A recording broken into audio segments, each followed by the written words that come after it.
মামলা খাওয়ার কারণে আসি নাই, এটা তো কোনো নিষিদ্ধ জায়গা না।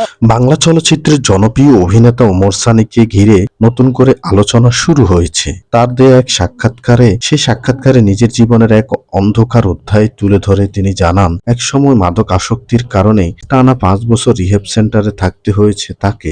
ওমর সানি বলেন, ক্যারিয়ারে এক পর্যায়ে ভুল সিদ্ধান্ত এবং খারাপ সঙ্গের কারণেই তিনি মাদকের সঙ্গে জড়িয়ে পড়েন। ধীরে ধীরে তার সেই আসক্তি তার ব্যক্তিগত জীবন, পরিবার এবং পেশাগত ক্যারিয়ারে মারাত্মক প্রভাব ফেলেছিল। পরিস্থিতি এমন জায়গায় গিয়ে দাঁড়িয়েছে, নিজেকে বাঁচাতে এবং স্বাভাবিক জীবনে ফিরে আসতে তাকে দীর্ঘ 5 বছর রিহ্যাব সেন্টারে চিকিৎসা নিতে হয়েছে। তিনি আরো জানান, সেই সময়টা ছিল তার জীবনের সবচেয়ে কঠিন অধ্যায়। পরিবার, বিশেষ করে তার স্ত্রী সন্তানদের সমর্থন তাকে নতুন করে বাঁচার সাহস জুগিয়েছেন। রিহ্যাবে থাকার সময় তিনি ধীরে ধীরে নিজেকে পরিবর্তন করেন এবং মাদক থেকে সম্পূর্ণ মুক্ত হওয়ার জন্য কঠোর সংগ্রাম চালান। এই অভিজ্ঞতা থেকে শিক্ষা নিয়ে ওমর সানি এখন তরুণ প্রজন্মকে মাদক থেকে দূরে থাকার আহ্বান জানিয়েছেন। তিনি বলেন, মাদক কখনোই কোনো সমস্যার সমাধান নয়, বরং এটি জীবনকে ধ্বংসের দিকে নিয়ে যায়। ওমর সানির এই স্বীকারোক্তি ভক্তদের মধ্যে মিশ্র প্রতিক্রিয়া সৃষ্টি করেছে। কেউ তার সাহসিকতার প্রশংসা করেছেন, আবার কেউ বিস্ময় প্রকাশ করেছেন